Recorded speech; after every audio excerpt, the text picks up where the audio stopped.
The first time Emma called me mom, I was in the kitchen making peanut butter sandwiches. She was 5. It was a Tuesday in October, 3 months after the funeral we never had.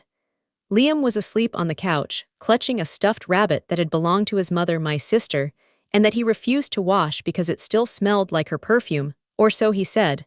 I couldn't smell anything anymore. Grief had rewritten my senses, turned everything into static. Emma stood at the counter, her chin barely clearing the laminate, and she watched me spread the peanut butter with the care of a child who had already learned that adults could disappear. Mom, she said, testing the word like a new shoe, can you cut mine in triangles? I didn't drop the knife. I didn't cry. I cut the sandwich in triangles, handed it to her on a paper plate with a cartoon princess, and said, of course, baby. Then I went to the bathroom and I sat on the edge of the tub and I pressed my fist against my mouth so hard I left teeth marks. Because she wasn't mine. Because I had stolen something by accident, by presence, by the simple physics of being the one who stayed.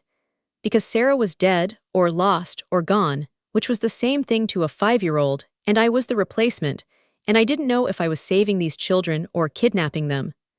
I was 27. I had a master's degree in Victorian literature from Northwestern.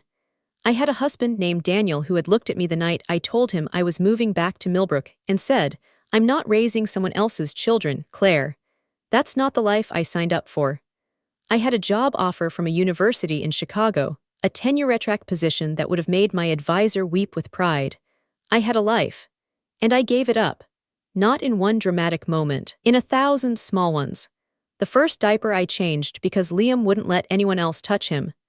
The first parent-teacher conference, where I signed Claire Brennan, and the teacher looked at me with the polite confusion of someone who knew I was the aunt.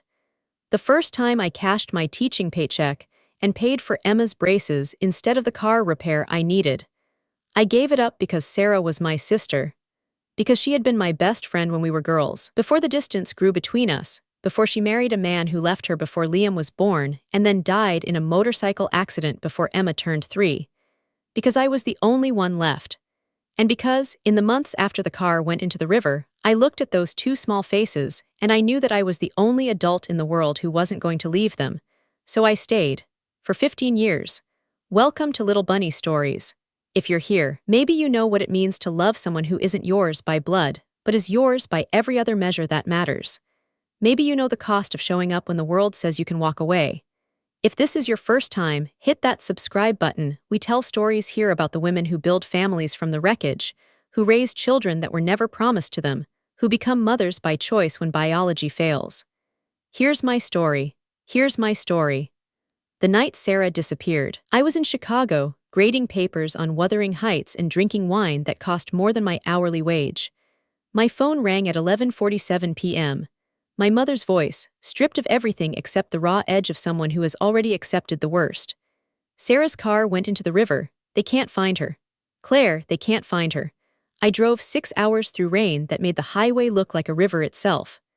I arrived at dawn, at the small town where we'd grown up, where the Brennan name meant something because our grandfather had owned the hardware store and our father had been the mayor for 2 terms. The police were kind. The search was thorough. Divers went into the water, dogs tracked the banks. Nothing. The car was there, nose down in the mud, driver's side door open. Sarah's purse was on the passenger seat, her phone was in the cup holder. But Sarah was gone. They called it an accident. The road was wet. She'd been driving too fast. She'd lost control. The river had taken her, and the river didn't give back what it kept. There was no body to bury, so we planted a stone in the cemetery with her name and a date that felt like a lie, and we held a service where Emma and Liam were too young to understand why everyone was crying. My mother held up for 3 months. Then she moved to Arizona with a man she'd met at a grief support group, and she called once a week to ask about the children. And after 2 years, she stopped calling and started sending birthday cards with checks that I never cashed because they felt like blood money. Sarah's ex-husband's parents sent Christmas gifts for 2 years, then stopped when they were married and had their own grandchildren to focus on. I was 27, and I was alone with 2 children who weren't mine, in a house that smelled like Sarah's vanilla candles and my own fear. I didn't know how to be a mother. I knew how to analyze the Bronte sisters. I knew how to lecture on the subtext of domestic violence in 19th-century novels. I knew how to write conference papers and apply for grants and navigate the politics of academic departments. I did not know how to braid hair. I did not know how to treat croup at 3 a.m. I did not know how to tell a 5-year-old that her mother wasn't coming back without using the word dead, because there was no body. And some part of me, some traitorous, hopeful part, still believed Sarah might walk through the door. So I learned. I learned from YouTube videos and neighborly advice and the kind women at the pediatrician's office who saw me struggling and didn't ask questions. I learned that peanut butter sandwiches taste better cut in triangles. I learned that Liam would only sleep if I sang the same lullaby our mother had sung to us, a song about a mockingbird that I hadn't thought about in 20 years. I learned that Emma's first-grade teacher, Mrs. Patterson, kept a drawer of extra gloves for children who forgot them, and that I needed to check that drawer because Emma was too proud to tell me she'd lost hers. I learned that love is not a feeling. It is a series of decisions made while exhausted. Daniel filed for divorce 6 months after I moved. He was civil about it. He didn't ask for alimony. He sent a card when I made full professor at the community college, where I took a job because it was the only place hiring within driving distance of the children's school. He married a woman named Patricia who taught yoga and didn't want children, and they bought a condo in Lincoln Park, and I saw a photo of them once at a mutual friend's wedding, and felt nothing except the vague recognition of someone I'd known in a previous life. I didn't date. Not seriously. There were men over the years, a divorced father at Emma's middle school, a colleague from the English department who brought me coffee for 3 semesters before I realized he was flirting. But I couldn't do it. I couldn't bring someone into the house where Sarah's ghost lived in every room, couldn't explain why I slept with one ear open in case Liam had a nightmare, couldn't justify the fact that my savings account was dedicated to Emma's college fund and not a future that included me. I was the aunt who became the mother, and I told myself that was enough. That was the deal. That was the sacrifice I made because Sarah was gone and these children needed someone who wouldn't leave. I didn't know that gone was a geography, not a condition. The years passed with the relentless momentum of childhood. Emma learned to ride a bike, then a horse, then a car. Liam discovered baseball, then chess, then the guitar, which he played with the focused intensity of a boy who had too many feelings and not enough words. I went to every game, every recital, every parent-teacher conference. I signed permission slips. I packed lunches. I sat in emergency rooms with fevers and sprained ankles, and once a broken wrist that Liam got defending Emma from a bully in the 8th grade. I was there for the first period, the first heartbreak, the first college acceptance letter. I was there when Emma came home at 16 and told me she thought she might be bisexual, her voice shaking with the terror of rejection, and I held her and said, "I love who you love, baby. That's not a condition." I was there when Liam got into Stanford and didn't tell me for 3 days because he was afraid I'd be sad that he was leaving, and I had to sit him down and explain that sadness and pride can live in the same house. That I was sad because he was growing up and proud because he was growing into someone extraordinary. I paid for their college, both of them. I refinanced the house. I taught summer school for 10 years straight. I drove a car with 180,000 miles and a check engine light that had been on since 2014. I wore the same coat for 12 winters because the children's needs came first, always, in every calculation. And I never regretted it. Not once. Not even when Emma called me mom for the first time, and I cried in the bathroom because I knew it was wrong and I wanted it so badly it felt like hunger. Not even when Liam introduced me to his college friends as my mom, Claire and I felt the word settle into my bones like it had always belonged there. I was their mother. Sarah was their memory. That was the truth I built my life around, and it was solid, and it was real, and it was enough. Until the day of Emma's college graduation. It was May. The air smelled like cut grass and possibility. Emma was graduating summa cum laude from the state university with a degree in social work and a job offer from a nonprofit in the city. Liam had flown in from California, where he was working at a tech startup, and he'd grown a beard that made him look like a man I didn't quite recognize. The house was full of flowers and balloons and the particular chaos of a family preparing to celebrate. I was in the kitchen, arranging a tray of sandwiches when the doorbell rang. "I'll get it," Liam called. He was wearing the tie I'd bought him for his high school graduation, the one he'd sworn he'd never wear again. I heard the door open. I heard silence. Then I heard Liam's voice, changed in a way I couldn't identify, not angry, not surprised, but something deeper, something that sounded like the ground shifting. Claire, he said, you need to come here. I wiped my hands on my apron, the same floral apron I'd worn for 15 years, faded now, stained with the ghosts of 1,000 meals. I walked to the front door, and I saw my sister. She was standing on the porch, holding a leather handbag that cost more than my monthly salary. She was wearing sunglasses pushed up on her head, and her hair was streaked with blonde highlights that looked professionally done. And she was tan in a way that suggested months of Mediterranean sun rather than the careful avoidance of it that characterized our Irish skin. She looked 4 to 5 going on 35, preserved in the amber of a life that had not involved sleepless nights and peanut butter sandwiches. She looked at me, and she smiled. It was Sarah's smile, the same crooked canine, the same dimple in the left cheek, the smile I'd seen in photographs, in memories, in the faces of her children when they laughed. Claire, she said, God, you look exactly the same. I didn't move, I couldn't move. My body had become a statue and my mind was screaming in a language that had no words. Behind me I heard Emma coming down the stairs, calling out, "Who is it? Is it Grandma?" Sarah's smile faltered. Just for a second. Then it steadied and she looked past me into the house, at the balloons and the flowers and the life that had continued without her. I've come back, she said, for my children. I have a new life now and I can finally take care of them. I'm here to take them home. The world tilted. I put my hand on the doorframe to steady myself. 15 years collapsed into a single point of light, and I understood with the clarity of a body falling that my sister had not died. She had left. She had chosen to leave. She had looked at her 2 children, at her exhausted life, at the river that ran through our town, and she had decided that disappearing was easier than staying. And now she was back. Not for me. Not for the sister who had given up everything. For the children who were no longer children. I found my voice. It came from somewhere deep and cold, a place I didn't know I had. You don't have children, I said. You have adults. And they don't need taking. The next hour was a blur of voices and movement. Emma appeared at my shoulder, then Liam, both of them staring at the woman on the porch with the confused recognition of people seeing a ghost they didn't know they were haunting. Sarah stepped inside. She just stepped inside, as if she owned the place, as if 15 years of absence were a minor inconvenience, and she sat on the couch where I had held Emma through countless fevers, and she began to talk. She talked about the accident, about how she'd been drowning in debt, in depression, in the overwhelming reality of being a single mother to 2 children she hadn't planned and didn't know how to love. She talked about the man she'd met online, a businessman from Barcelona who'd offered her an escape. She talked about the plan, the careful, cold plan, to leave the car by the river, to walk to the highway where he'd be waiting, to start over in Europe with a new name and a new life.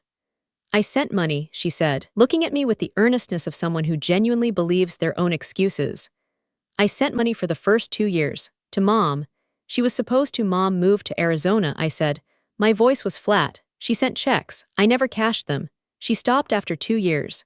Sarah's face flickered. I didn't know. I thought you were all being taken care of. We were, Liam said. He was standing by the window, his arms crossed, his posture that of a man protecting territory. By Claire, not by you, not by Grandma, by Claire. Sarah looked at him, really looked at him as if seeing him for the first time. Liam, she said, her voice softening, you've grown so much. And Emma, she turned to my daughter, you're beautiful. You look just like I did at your age. Emma didn't respond. She was looking at me, her eyes wide with a dawning comprehension that I could see assembling itself piece by piece. The photographs she'd never questioned, the way I'd flinched at the river, the fact that she'd never seen her mother's body, never had a funeral with a casket, never understood why her aunt had become her mother without ever explaining why. You're not dead, Emma said. It wasn't a question. No, Sarah said, reaching for her hand. I'm not, and I'm here to make up for lost time. I have a house in Mallorca now, a business. I can give you both the life you deserve. The life Claire couldn't what? Liam's voice was sharp as broken glass. Couldn't give us? She gave us everything. She gave up her career, her marriage, her life. She slept on a cot in the dining room for 2 years because she couldn't afford a bigger house.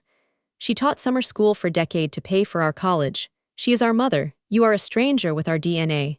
Sarah recoiled. I'm your mother. I gave birth to you. Biology isn't motherhood, Emma said. Her voice was quiet, but it carried the weight of every bedtime story, every skinned knee, every prom dress I'd helped her into. Motherhood is showing up. It's being there when you're sick. It's knowing how I like my sandwiches cut. Her voice broke just slightly. It's crying in the bathroom the first time I called you mom because she knew she wasn't supposed to want it but she wanted it anyway. I looked at Emma. She was looking at me, and there were tears in her eyes, but they weren't tears of sadness. They were tears of recognition. She's my mother, Emma said, turning to Sarah. You gave birth to me, she raised me. And you don't get to come back now when the hard part is over and claim the family you abandoned. That's not how this works. Sarah stood up. Her perfect composure was cracking, revealing the entitlement underneath, the belief that her absence had been a tragedy she suffered rather than a choice she made. I have rights, she said. I'm their mother. Legally, you're dead, said. The cold place was speaking now, and its voice was precise. The state declared you dead 7 years after the accident. I have legal guardianship. I have adoption papers, signed by Emma and Liam when they turned 18, making me their mother in every way that matters. You have nothing. You are a ghost who walked back into the wrong house. I walked to the closet. I pulled out the box I'd kept in the attic for 15 years, the box I'd never opened because it hurt too much, because it was the only thing of Sarah's that the children had wanted to keep. I set it on the coffee table in front of her. These are their childhoods, I said, every drawing Emma made, every report card, every letter to the tooth fairy, every photo from every first day of school, every birthday card I wrote in your name because they needed to believe their mother loved them, even if she was gone. I opened the box. The smell of old paper and memory rose up. This is what you missed, I said. You can't have it back, you can't have them back. The only thing you can do is leave the way you did before. But this time, don't pretend you're dead. Just admit that you chose to go and let them choose whether they ever want to see you again. Sarah looked at the box. She reached in, pulled out a crayon drawing a stick figure family with 4 people and a son. Emma's handwriting, aged 6. My family, it said, with a heart instead of the A. She looked at it for a long moment. Then she put it back. I didn't know it would be like this, she whispered. Yes, you did, I said. You just thought you'd be forgiven. Some of us don't get forgiven. Some of us just get left. She picked up her expensive handbag. She walked to the door. She paused, looking back at Emma and Liam, and for a moment I saw something real in her face, regret or grief or the dawning understanding that she had traded her children for a life that now felt empty. I love you, she said. Both of you, I always have. Love is a verb, Liam said, not a feeling you have while you're tanning in Mallorca. She left. The door closed. The house was silent except for the ticking of the grandfather clock in the hallway, the clock Sarah and I had listened to as children, counting the hours until Christmas morning. Emma turned to me. She was crying now, openly, the tears of a woman who had just learned that her origin story was a lie. Why didn't you tell me? She asked. Because you were 5, I said. Because you needed a mother more than you needed the truth. Because I thought she was dead, and dead mothers are easier to explain than ones who leave. And now you're 23. Now you're graduating from college. Now you get to choose what you do with this information. You can hate her. You can forgive her. You can never think about her again. But you don't have to decide today. You just have to decide who you want to be. Emma walked to me. She put her arms around my waist, the way she had when she was small enough to carry, and she rested her head on my shoulder. Mom, she said. The word she'd first used at 5, the word she'd used 1,000 times since, the word that had always been mine even when I thought I was stealing it. Thank you for staying. Liam joined us, his arms around both of us, and we stood there in the living room where I had raised them, where Sarah had sat 15 minutes ago like a tourist visiting a museum, and we were a family. Not the family Sarah had imagined when she ran away, not the family the world expected, but a family built on presence, on sacrifice, on the stubborn refusal to leave even when leaving would have been easier. We went to the graduation. Sarah was not there. I don't know where she went after she left the house, and I don't care. She sent a letter 6 months later, postmarked from Barcelona, addressed to Emma and Liam. They read it together without me, and they told me later that it was an apology, an explanation, an invitation to visit. They didn't go. They wrote back a single line, "We have a mother." She stayed. Emma started her job at the nonprofit. She works with foster children now, kids who have been abandoned by the people who should have kept them, and she tells them that family is not about blood. It's about who shows up when the lights go out. Liam got married last spring, and he asked me to walk him down the aisle. I cried through the entire ceremony, embarrassing myself in front of 200 guests, and I didn't care because I had earned those tears. They were 15 years of joy and fear and exhaustion, finally overflowing. I still live in the house.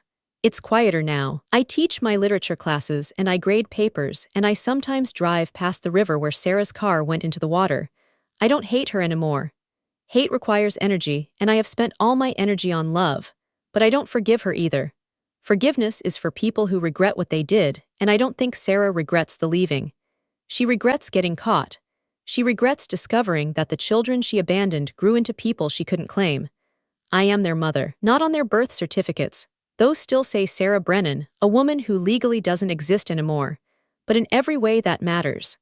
In the peanut butter sandwiches and the sleepless nights and the graduation ceremony where I sat in the front row and watched Emma walk across the stage with her head high, knowing exactly who she was and who had raised her to be that person.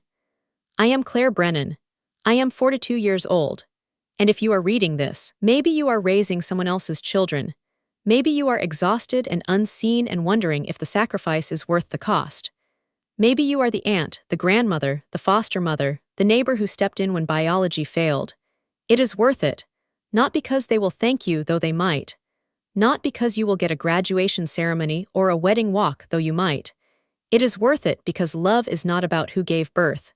It is about who stayed. See you in the next story.